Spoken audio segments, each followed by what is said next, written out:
There's a voice in my head telling me doing this is embarrassing. Just hide away. It's too late. Nobody cares. Maybe you're familiar with that voice. And there's also another voice, one that is very alive and wants to be heard. A voice that wants me to make new things and say new things and see what's possible. A voice that wants me to remember something I've forgotten. And while this feels very uncomfortable, I'm also realizing the fact that nobody really cares that much is probably the reason why I should do it. That the only permission I need is my own. That I would always rather look back with an oh well than a what if. And that as long as I'm breathing, it means there's still time. I don't want to hide in shame. I want to choose to be fully alive. So, in an effort not to disappear, I'm starting again.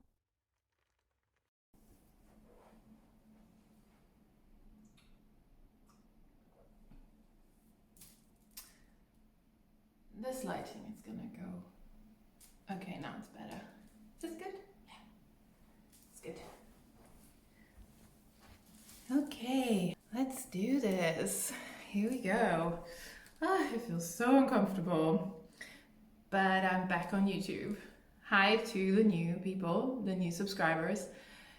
Coco is just like getting into the kitchen cupboard, and I might have to rescue her in a moment unless she changes her mind. Oh, she changed her mind. Okay, fantastic.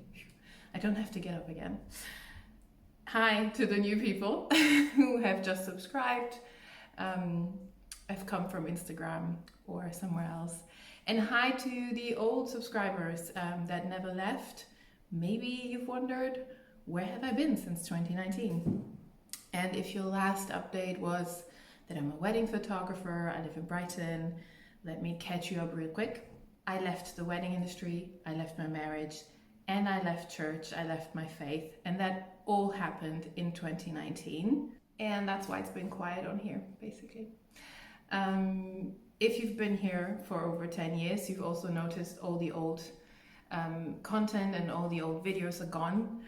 And that's because I don't want to be found for wedding photography content anymore. I obviously am not a wedding photographer anymore. I don't want people to find me based on that. I still sometimes even get inquiries for weddings, even though my wedding website isn't online anymore. But yeah, all the wedding travel vlogs and wedding photography tips, I don't want people to, search for those kind of tips and that kind of content on YouTube and then find me and then realize I don't do it anymore and then get emails and questions related to that content. So it's all gone. I've privatized all of them. They're just for me to look at and marvel at how wildly different my life used to be.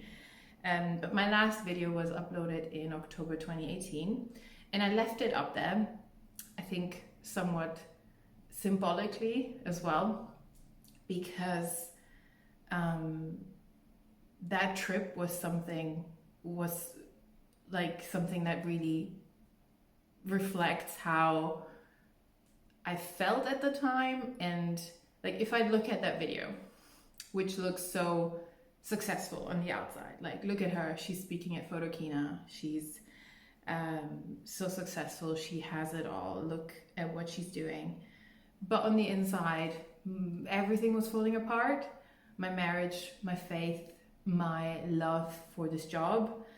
So I find it really interesting to look at that specific video now, because I remember coming home from that trip to Cologne and telling my ex-husband that I want a divorce and that I'm really serious about leaving. So yeah, it feels really interesting to look at that video now, knowing what I know and how life has panned out. So why am I back on YouTube? I've been wanting to come back for about 2 years now. I felt a pull to come back and to use my voice, like actual voice, not just in writing, but to speak more again. I've been feeling that, but I have pushed it away. I've like postponed it and put it aside because I just felt really embarrassed. I felt embarrassed to be seen. It felt really exposing. Obviously, it does feel exposing. And I didn't want to be perceived and I didn't want to be seen. For a long time after the divorce and after all of that happened, I really wanted to be invisible and to be hiding a little bit more and to be more private and not share in the same way that I have shared before 2019. So for one, I felt really embarrassed because of my age. I felt really embarrassed to start a YouTube channel at 40. Not start, I mean, I've obviously had this, but like to make YouTube videos at 40, because there's obviously this connection, this association that, oh, really young people make YouTube videos, which is not true anymore, but there's that association in my head. And I felt like, oh, this is so ridiculous. What are you doing? Like, I just felt cringe. And it doesn't make any sense because I love watching YouTube videos by older people, older than me. Like, I love watching their videos and their content, and I follow a few YouTube channels by older women. I love watching them, so it makes no sense. Like, for myself though, I just felt really cringe doing it and really embarrassed. And the second reason, which was the bigger reason why I was trying to hide and not wanting to be perceived, was the fear of judgment by the people in my past. Some of the former friends in the wedding industry, but mostly the people that, the Christians that were in my life. All the Christian friends that I used to have, my Christian family, my Christian network, which was huge. That was the biggest thing. I was embarrassed for them. I didn't want to be perceived by them. I didn't want to be seen by them. I know a lot of them from my old church and stuff. I know a lot of them still follow me online. They stalk me online. I can see them. I can see them watching me. And the reason why I didn't want to be perceived by them and felt so uncomfortable is because obviously I used to be in their shoes, where once upon a time, people would leave the church when I was still a Christian and I was in church. People would leave the church and we would pray for them. And there's really, like, Christians always say, like, oh, there's no judgment, it's just love. But there is judgment. It's just masqueraded. There's definitely judgment. And we would pray for them. We would, be in our Bible groups or just hang out with friends and like talk about them and like how terrible it is that they left. And, maybe someone would bring up something that's going on in their life and there would be a little bit of gossip. And I'm not saying this because I think I'm so interesting and all of them think about me, they have their lives, I know this. But it is a big deal when someone leaves the fold, as they call it. And when I was a Christian, I know how it went. Like, we used to talk about these people and we prayed for them. And I remember distinctively praying. We used to pray that their lives would go in a way that they would realize they need Jesus. Now, I'm not saying, we were directly saying or praying for their lives to go horribly wrong, but I'm not saying that. You get the gist. And so I always thought, I wonder if that's now how they think of me, and then they sit in their little groups and in their home groups doing Bible studies or in their prayer groups. And, they have my name on the prayer list and they pray for me or they gossip about me and they talk about me and see how, what's going on and kind of see what happens when you leave God and when you leave Jesus, see what happens to your life. That's kind of how I pictured it in my head. And I felt Like I wanted to hide from their gaze and just not be seen by them, and I felt embarrassed by that. Because obviously I had to rebuild life. I am rebuilding life from scratch pretty much in the last 7 years. And because my external life has been really difficult since leaving church, since leaving my marriage and wedding photography. And it makes sense. Like, of course it would be hard and difficult. I left the safety and the biggest pillars that I had built my identity and my life on. And of course that's going to completely destabilize you. How could it not? At the same time, I left the capitalist rat race in the shape of entrepreneurship, because we can never fully leave capitalism, unfortunately. But I left the big wedding money, you know, I left that type of rat race of like selling and being my own business and like hustling in that way. If I had remained a wedding photographer, for example, my external life would still look pretty good, purely because I would have an abundance of income and not struggle, right? But I did cut off everything all at once, which is not something I recommend doing. To be honest, it's probably better to do it step by step, but that's a topic for a different video. But that's how I did it anyway. So my life isn't hard because I left Jesus. My life has been difficult because of capitalism, because I left a huge income source. That's the external part, right? And my life is harder because after 33 years of believing one thing, orienting my whole life, my identity, my decisions, my direction, my social network, just everything around my faith. After 3 decades, I left that.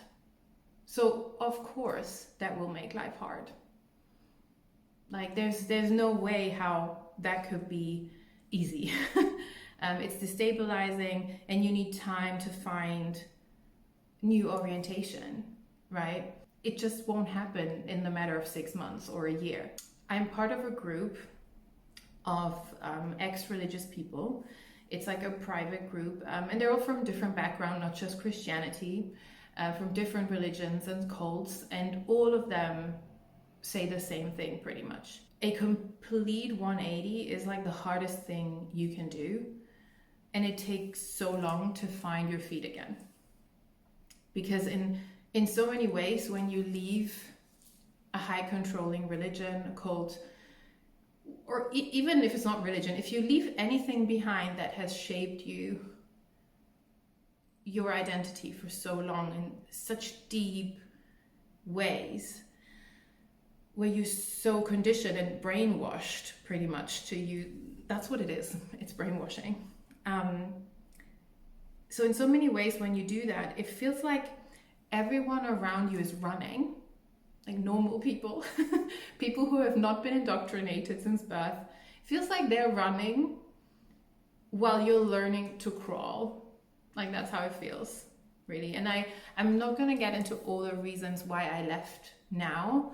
I'm going to make separate videos on this topic. I think there's a lot to unpack there, and I want to get deeper into just my deconstruction of Christianity and faith and all of that in separate videos. I'm going to get into divorce and all of that, but today I hopefully I can keep it brief, and I just want to kind of catch you up on where I am now, where I'm living now, what's happening next. So bear with me. I'm gonna try to make it short and sweet as best as I can, but after leaving all of that behind in 2019, I was still in Brighton, where I had moved to from Germany in 2016. So I was still in Brighton for another 2 years during COVID and the lockdowns, and after that I moved to London. And that was purely for work. I loved living in Brighton. I had a strong community, strong friendship group. It was a lovely pace of life. However, because I left weddings and I was now focusing on portrait photography, that was such a whole different game. Because with portrait photography, and I really wanted to work with magazines and brands doing portraits for them, you need connections, you need a network. It's not like with wedding photography, you can live wherever and you just have your website and your SEO and people Google like wedding photographer. But brands, agencies, they don't Google for photographer, they work with people they know. So everyone around me that I knew in that industry was like, yeah, you have to be in the hub, come to London, connect with people, you know, go to events, put yourself in front of people. And that's kind of how you book jobs. I didn't really want to leave Brighton, but I thought, let's try this. Let's give London a shot and see how it affects my work. And I did make connections. That is true. It obviously helps being in a city like London. For that, I had some interesting commissions. I worked with BAFTA, for example. I made some friends, but I ran out of money and out of steam after 2 years. Like my savings were gone, obviously during COVID already, that was hard. And I was living off of a lot of savings and not enough income during the lockdowns, and then in London didn't have enough coming in, and I was depleting my savings, and it took 2 years and I just couldn't sustain the grind anymore.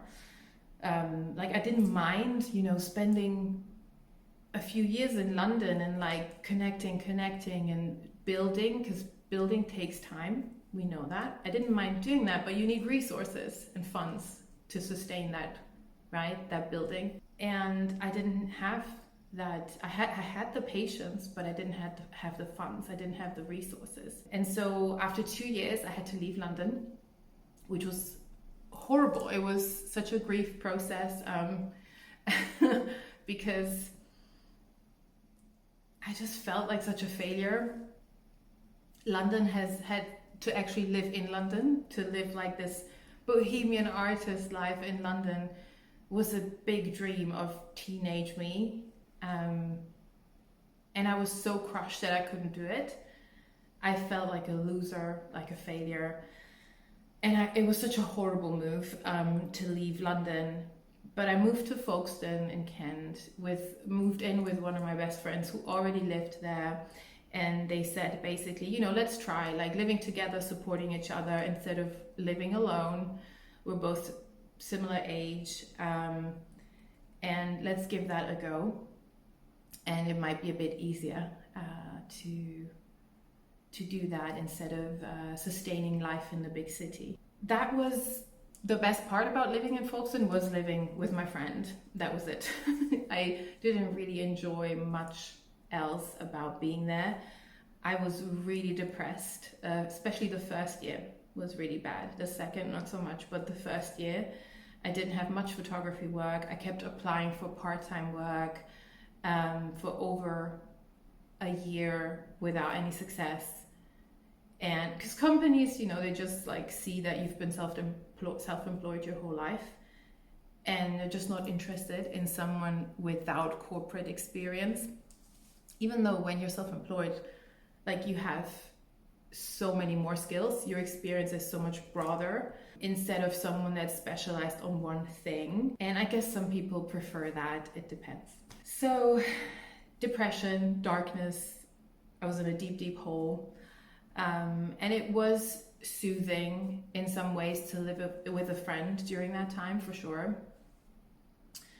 It was also hard for them and for me, because I felt constantly guilty. I felt so hard and heavy to be around.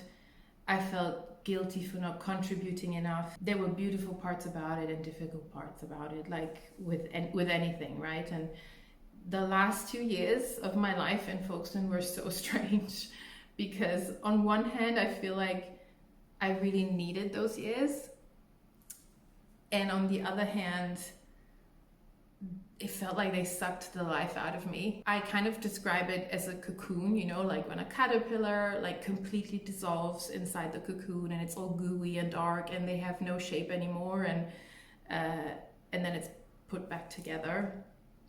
But it's this substance, it's undefined, it's mysterious and unclear. And I felt so out of place, and every day I asked myself, what the fuck am I doing here? What am I doing in this place? Like, it was really so unclear why I was there. I just couldn't understand why am I here? So then last year in September, I decided I'm done. I'm gonna leave the UK. I'm done. This is not the place for me. I felt really, I keep looking at myself. I have to look at sorry.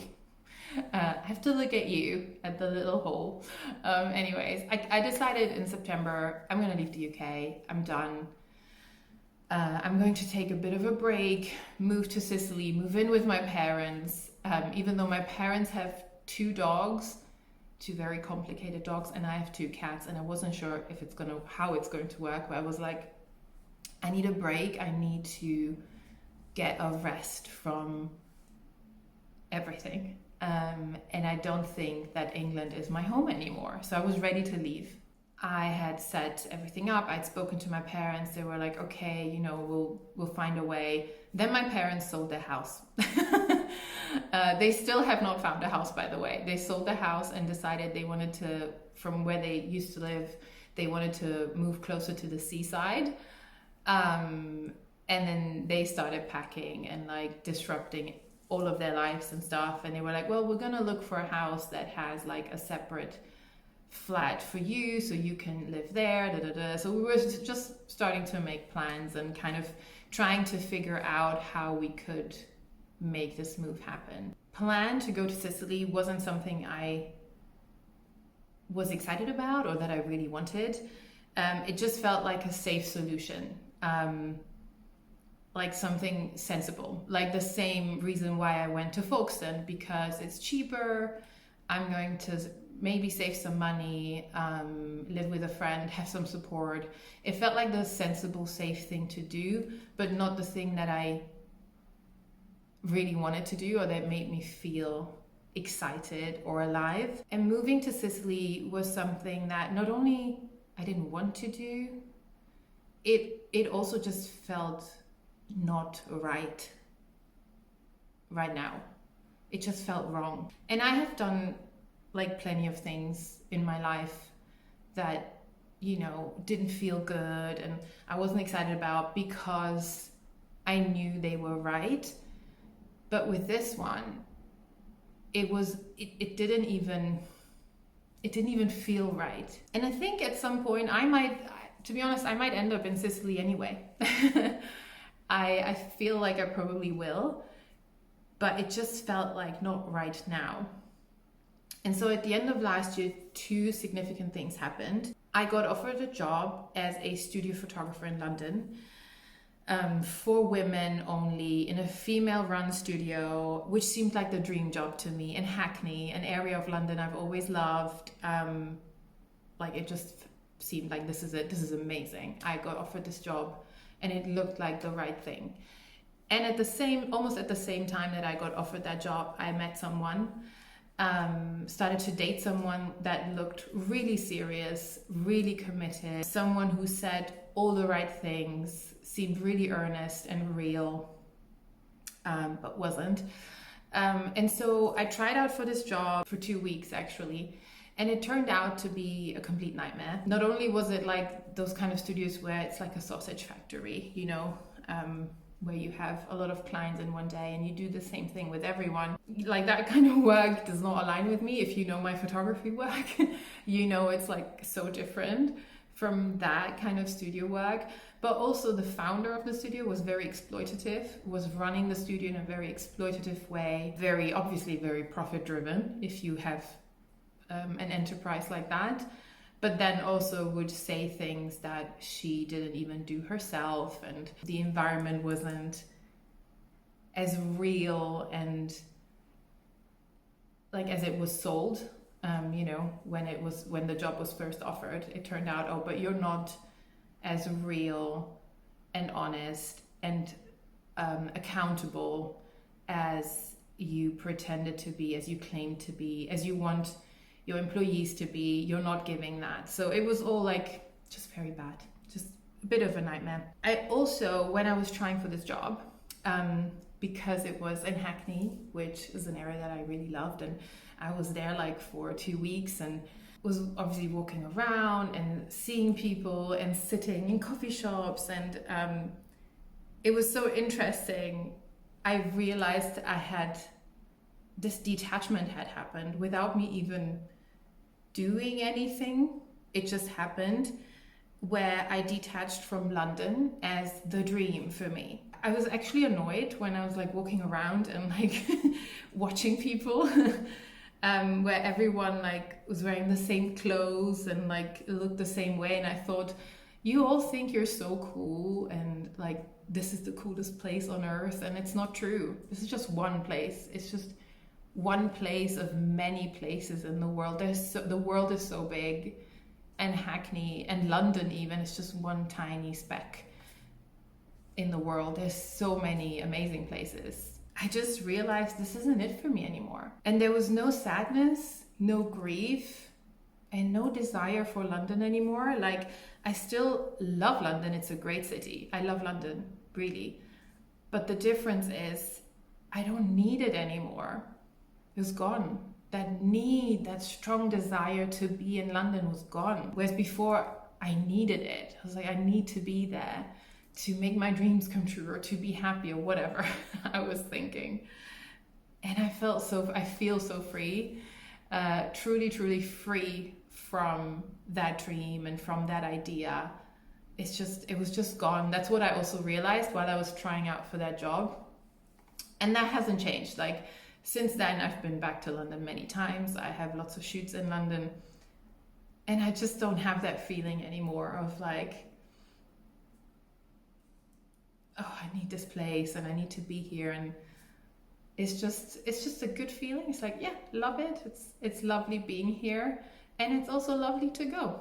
Like, I can do with you and I can do without. And that was a huge, huge deal for me to have that detachment from London. And that kind of happened at the same time. Then pretty much right after this job offer and the trial and everything ended, pretty soon after, that relationship I was in for barely, not even 3 months, I think, ended as well, which really blindsided me in a way, because I was like, how did I mistake someone for real when they were not real? But anyway, glad it ended early. And those two endings,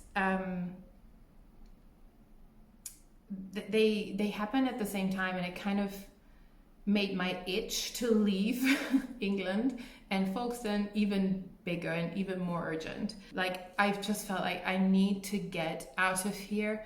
I am done. But where do I go? Like, that's literally how I felt. My parents have still not found a place to live. They're still house hunting. While I'm recording this, by the way, they still have not found a place to live, and they're living in a packed boxes situation. It wouldn't have been a smooth transition to be like, oh, I'm just gonna go there and it's gonna be fine. And I also didn't want to go. But I also knew I didn't want to stay in Folkestone. I didn't want to be in London. I also can't afford London. And I don't have any more like friends there, really. And my friends that I had in Brighton, the community I had in Brighton, almost everyone has left except for one person. They all moved back to their home countries or are in the process of moving now. So that community was gone. And I had no pull or like draw to any place. It's like when you're so free and you can go anywhere, freedom also feels like pain, and it can also feel heavy. It doesn't just feel light when everything's open. It's like, where do you go? And I also didn't particularly want to move to the other side of the world. So I was at that point again wondering, where do I belong? Where do I go from here? because I had felt like I belonged in this country, in England. Yes, I'm still here. I said in this country. I felt like I belonged here for so long, but I think I'm free of that now. I feel good here, but I know that I do not belong 100%, and I never will. There was one little nagging thought in my mind, one small pull, and that was Bournemouth. Look it up if you don't know where it is on the map. The person I dated at the end of last year for a couple months was from Bournemouth. And I'd only been there once to visit them, only one time. And then the relationship ended pretty soon after my visit. And I'd never heard of the place. It was never on my radar. I would have never just randomly chosen to go there. I went there to visit them and I immediately loved it. I remember there was a day during my visit that I spent almost completely alone, walking around, and I felt such an energy of home. You know, when you go house hunting and you view houses and you step into a place and you feel, some of you will understand this, and you feel like this is it. This is my home. That's how I felt when I visited Bournemouth for the first time. It was that kind of energy. It wasn't because of him. It was definitely the place. And I remember when things ended between us, distinctively, between all the sadness with us, I remember thinking, oh no, now I don't get to go back to Bournemouth. Because I had just been there and I was so excited to go back to the place, because it made me feel so good. And I remember having sadness about that, specifically about the place. Be like, oh, but I wanted to go back and now I don't get to go back. That was the only little pull that I had in my mind, but I kind of pushed that aside because I thought maybe this is mixed with relationship grief and heartbreak, and maybe this is not a pure intention. This is dumb. Mom and dad, I'm coming. I don't know how I'm doing this. Maybe I'll move into grandma's spare room or auntie's spare room or somewhere. I'm leaving this place. I told my friend, leaving the end of April. We put in the lease. They did as well, both of us. We just ended the lease on our place for the end of April. And we're like, we're done here. Let's leave this house. And at that point, that was February, I really thought I'm gonna leave England, because I just didn't see a realistic option. But around February and March, I had a couple of clients that were from the area they were from Bournemouth and Portsmouth. During the shoot and before and after, they were telling me about the area and about the places, and they were like, oh, you have to come visit, it's really amazing, it's really creative. And I was like, that's so interesting that these people are coming into my life now. And so I kind of, just out of curiosity, started contacting creatives in Portsmouth and in Bournemouth, they're quite close. They're an hour apart, the two places. And I received immediately feedback and responses from most of the people that I just emailed to. I just sent cold call emails, hey, this is me, would love to connect. And the last few years, whenever I've reached out, trying to connect to people, agencies, agents, creatives, I just did not get anything back. Even locally in Folkestone, people were so closed off towards me. The energy was closed off. It was just so interesting that from Portsmouth and Bournemouth, almost everyone responded, and in a very open, excited way, suggesting things. I had some meetings. I spoke to some people on the phone, and I was like, what is going on? The energy is so open. It's so welcoming. From that corner of the world. And I haven't experienced that in so long. So then I decided to spend some time in Portsmouth and Bournemouth. I went to both places for a couple of days a couple months ago, just to explore, just to feel the energy of both places and be in them myself, by myself, with no influence and other voices. And immediately, being in Bournemouth again, I felt that same energy as I had months before that hadn't changed. And during my visit, it was miserable weather. It was gray and rainy and cold. And it felt so good being here. Because sometimes people are like, oh, if you experience a place, you know, with bad weather, you don't feel the same. But that wasn't the case. And during that visit, I thought, what if it was never about the boy? What if it was about the place?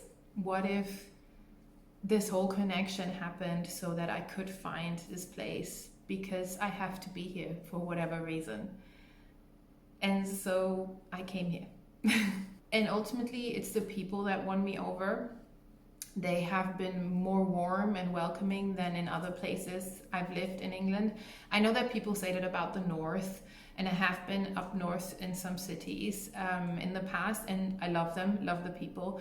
However, personally, I can't live more north than this because of the climate and the weather. I just can't do it. Like the south of England is my limit, like because of the weather. I can't do more gray days and more rain than what we already have here. So I have to kind of stay south. But in the places I've lived in England, this has been noticeably warmer and more welcoming here in a way that's just noticeable. Like people talk more, like in coffee shops, whoever's serving you, like people just talk to you on the street. That's happened to me here many times. They just love talking. They're just excited about meeting people. And I have this theory. Okay, let me know in the comments what you think, if you've experienced this, what you think about this theory. I have a theory about big cities, small towns, and mid-sized towns, because I've lived in Brighton, which was mid-sized. I've lived in Folkestone, which was very, very small, like 40k, between 40 and 50k, and obviously London. And in Germany, I've lived also in very small towns and in bigger towns. But specifically with, British culture, my theory from my experience has been that in small towns like Folkestone, most people move there in couples. Most people move there because they want a smaller life. And I don't mean that in a bad way, but they want to zone in on their nuclear family, children, mortgage. They don't move to a small town to have a big, expansive life, in the sense that, they want to welcome in more people or like build in more. Like it's usually, I'm talking especially in this culture, like once people start a nuclear family, they become very exclusive and very excluding. And that's been my experience of small towns here. Now, in big cities, obviously people are open because it's a big city and like there's all kinds of different people. People are open and easy to talk to, easy to meet. However, because there's so many options and there's so much to do and the distances to travel are so long and people are so busy, people also forget about you quickly and they flake and they're overwhelmed as well and they're tired. There's just too much. So then it's also hard to build strong, solid relationships in a big city. Now, the mid-sized town, which has been my experience in Brighton, and from the very short experience here in Bournemouth as well, which is around between 200 and 300,000 people, I feel like that's the sweet spot where people, they're not too overwhelmed and they're not too like reclused. They're still excited to meet people, and they still have the energy to meet people, are more welcoming and open. That's been my experience. I would love to know your thoughts on this and your experience. But yeah, this has been it for me. I think a big part of Bournemouth is the people. You feel a different energy here. The people here transmit an energy that makes me feel at home. So here I am. I moved almost 2 weeks ago, like 10 days ago. It's very fresh. I'm not fully unpacked. There's still boxes around. I'm lacking some big furniture pieces like a sofa or a wardrobe, but I feel really comfortable. I feel at home already. I've met in the last 10 days even, I've met people and been like on picnics and sea swimming. I went dancing. I've met like, yeah, people that could potentially be friends. It's felt so much more three-dimensional, whereas the last 2 years of my life have felt quite flat. In terms of my social life, quite one-dimensional, because my closest friends and community were far away and I was like stuck in this little town and felt just a bit trapped in terms of social life and connections and my finances and everything, and it was all like a very, very small world in a very small box. So even the last 10 days here have felt more vibrant and more alive. And I had to tell myself, okay, slow down. You don't have to do everything in the first few weeks. You are here for a while, hopefully. So I'm really just looking forward to the next chapter here. I'm still not sure I'm going to be here in England for good, for how much longer I'm going to be here. It's been 10 years and I'm not sure. I'm not sure anymore. For me, Bournemouth is like, it's kind of, okay, it's like the last shot that I'm giving this country, kind of. Let me try this. I'm just experimenting with my life. That's all I can do. I can follow the spark and I'm just experimenting with what feels right and makes sense for me. But I can say and I can feel that I feel energized again and happier and stronger than I have in years. And I just feel right, you know, just right. Because there's nothing worse than your life looking great on the outside, your life looking like a success on the outside, but your body feeling like you're wearing an itchy piece of clothing. There's nothing worse than that feeling. Like it's completely wrong, you know? And this is where I am. Like this is what my life was like. As a Christian, as a wife to the wrong person, as a wedding photographer. That was my itchy piece of clothing. It was the religious framework I was brought up in, the capitalistic system that we're all trapped in, that I have been trying to adjust. Again, can't exit it fully, sadly, but adjusting it so it feels less itchy, more comfortable to me, to my life. And that means less work, it means less money. Less hustle, but it also means being in integrity with my values. That's less itchy. That's why I'm here experimenting, basically. So what comes next? What to expect on this channel if it's not wedding photography content? Obviously, a lot has changed here. I'm 40 now, you know. I don't have a nuclear family. I don't have any family in this country. I'm alone, basically, in England. I am in a new city by myself. I have to rebuild local friendships and community. I'm rethinking work while navigating being neurodivergent, being in perimenopause, early perimenopause, very fun. I'm doing all of this without a safety net. And that's what I will share about on here. Moving forward, I want to talk about topics that are relevant when you're in midlife. I want to talk about the big ones in my life, like leaving religion, deconstructing religion. I want to talk about divorce, about leaving a career, about my direction that has changed, about changes in relationships. I want to talk about my work as a photographer and writer as well, about the book I'm writing. And the other thing I also definitely want to do is I want to include some interior design stuff on here, because it's something I adore so much. I love watching home renovation and interior design videos on YouTube. That's my daily bread on here. I love watching this stuff, and I want to make this little flat into my own cozy haven.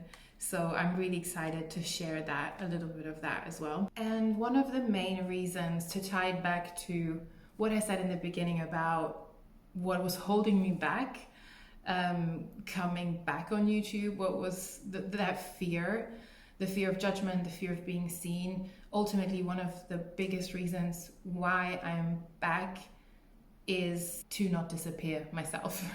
it is to be visible. When the older you get, obviously the world wants you to become more quiet and less visible, and is promoting youth everywhere. I decided that I don't want to support that.